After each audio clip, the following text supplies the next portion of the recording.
Most people think of cereal as just sugar in a box. Cookie Crisp, Reese's Puffs, I almost got a cavity just reading that. Is it dessert or breakfast? Well, some cereals are getting more sugary again. Cereals are making a sweet switch back to their sugary ways. In 3/4 of a cup of Honey Smacks, there's 15 grams of sugar, which is about 4 teaspoons of sugar. And they're not wrong about most cereals. Now, Maha is going after food dyes and artificial flavors. They have removed them. They're banning them. Is that really the thing that's going to make a difference with Americans' health? Monica and I always talk about doing things that we believe are going to actually move the needle. What's something that is going to make the most significant difference? Recently in a text group, I asked some friends which cereals they loved, and every single one of them was full of sugar. Cinnamon Toast Crunch, one of my favorites growing up. Cookie Crisps, one of Monica's favorites growing up. That's a cereal based around cookies. Frosted Mini Wheats. It's wheat cereal, but coated with sugar. Then you look at the most popular cereals in America: Honey Nut Cheerios, Frosted Flakes, Lucky Charms, Fruit Loops, Rice Krispies. All of them are sugar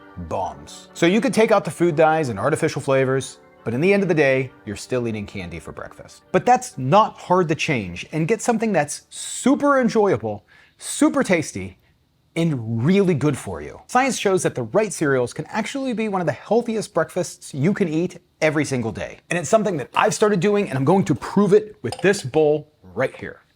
But real quick, there was over 400,000 new viewers last month. That's people that have watched me for the very first time. And less than 4,000 new subscribers. Do me a favor and click the subscribe button. I've been doing this for 9 years, and I would love to get that 1,000,000 subscriber plaque by my birthday next year, which is going to be around this channel's 10-year mark. Click the subscribe button. It helps me continue making videos just like these. Okay, so what gave cereal the bad rap? High sugar, low fiber, high jitters, big crash. Lots of marketing towards kids with mascots and cartoons, and a complete lost focus on health. So what makes cereal a healthy choice? Whole grains, fiber, protein, and low sugar. The benefits that you can get with just a few tweaks are incredible and cost-saving. You can lower your cholesterol, have better digestion, have stable energy throughout the day. Carbohydrates, regardless of what 80s and 90s diet fads have told you, are not the enemy. I hear so many people, especially my age, avoiding carbohydrates to try to lose weight or stay in shape. They are your body's main fuel source. It's the thing that gives you the energy, so that way you can get through the workout and gain more muscle and burn more calories and fat. It's also the main energy and fuel source used for your brain. If I want to feel better and move more and get through the day without brain fog, I'm going to start the day with a bowl of cereal, exactly like this. But before I tell you about this specific bowl, let me tell you about today's sponsor. You've heard me say it, I've been using Hungry Root for a couple of years, and I will never go back to a time without it. Hungry Root is the easiest way to eat healthy. It's like having a personal shopper and nutritionist all in one. If you were like Monica and I, figuring out what to eat, it's kind of a chore. I used to go to the grocery store and just walk around aimlessly. And who has time for that? We're both busy, we work a lot, we're exercising. So, Hungry Root takes care of the weekly grocery shopping for you. With over 15,000 recipes shipped each week, there is something for everybody. Whether you're looking for anti-inflammatory to gut-friendly, gluten-free, dairy-free, high-protein, and so much more. They have great options for the whole family, including healthy groceries like smoothies, kid snacks, sweets, ready-to-eat meals, salad kits, and even supplements. Shopping, planning, and cooking food really can be simple and stress-free. Just tell Hungry Root about your goals and preferences, and they fill your cart with personalized recommendations that get smarter as they learn more about what you like and didn't love. I love that there's no high fructose corn syrups, artificial sweeteners, or preservatives in any of the Hungry Root foods. Like these potato crisps. These are good. They're called the Good Crisp. These are so good. I mean, look at those things. They're perfect. So gang, take advantage of this exclusive offer. For a limited time, take 40% off your first box plus a free item in every box for life. Click the link below or go to hungryroot.com and use code SAUCE. That's 40% off your first box and a free item of your choice for life over at hungryroot.com and use code SAUCE. Hungry Root, thanks for sponsoring today's video and for always sending the best snacks and groceries. Okay, we're back. So what cereals are actually healthy? What should you be looking for? Plain shredded wheat, unsweetened, not the frosted kind.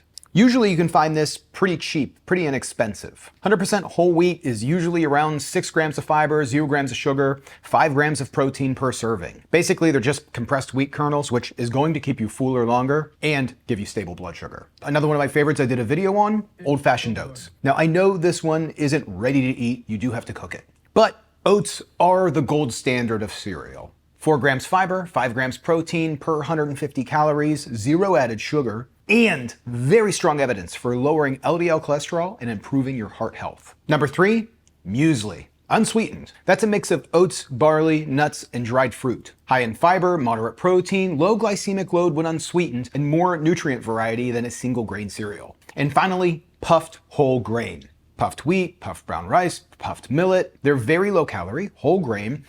They're best used as a base. I'm not talking about Rice Krispies because those are puffed rice coated in sugar.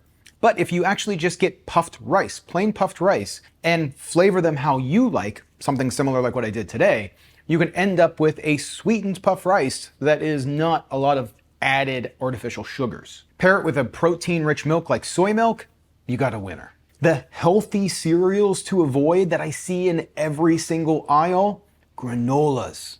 I used to love granola. I thought that I was making the smart choice because they make every single granola box look like the healthy choice. But often they're 2 to 3 times the calories per serving and loaded with sugars. Pretty much every kid's cereal needs to be avoided. Okay, real quick, I want to break out because I'm editing this and I just want to make sure that I'm clear. I am saying to avoid them if you are looking for the most optimal, healthy breakfast. I am not a fear-mongering wellness influencer that is telling you that these cereals are toxic. I do not believe that at all. If your kids want the kids' cereal, having kids' cereal every now and then is not going to hurt them. It's just a healthier choice to go with something like what I'm talking about. So let's jump back into the video. I just wanted to clear that up. I started editing this and realized how it was sounding. And protein cereals. I know those are the new biggest trend.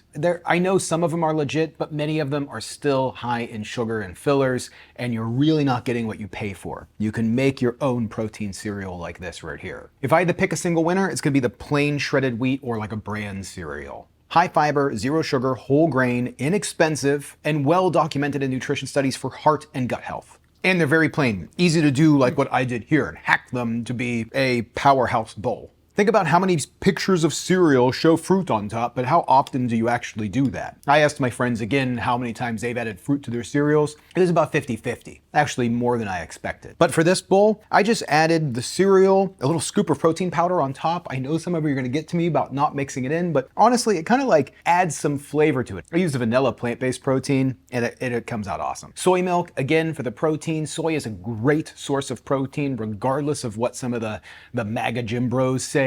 Soy is actually a fantastic source. And then you can just top it with fruit for that extra flavor and color if you want. I use frozen fruit. And then if you want it to be a little extra sweet, which I don't always do, but I like to add dates. High in fiber, good source of sugar. You do some cinnamon, nuts. Sometimes I add walnuts, cashews, or macadamia. And then this is a nutritional powerhouse. This bowl right here is 400 calories, 19 grams of protein, 9 grams of fat, 68 grams of carbs. But out of those 68 grams of carbs, there's 0 added sugar, 11.4 grams of fiber, only 16 grams of sugars, most of that coming from the dates and the fruit. We have omega-3, omega-6, and then a pretty even balance of proteins. And then out of your minerals, we end up with calcium, copper, iron, magnesium, potassium, and zinc. So yes, cereal can be junk, but when done right, it could be one of the healthiest, tastiest, and one of the more inexpensive things that you can eat for breakfast every single day and end up with a win from it.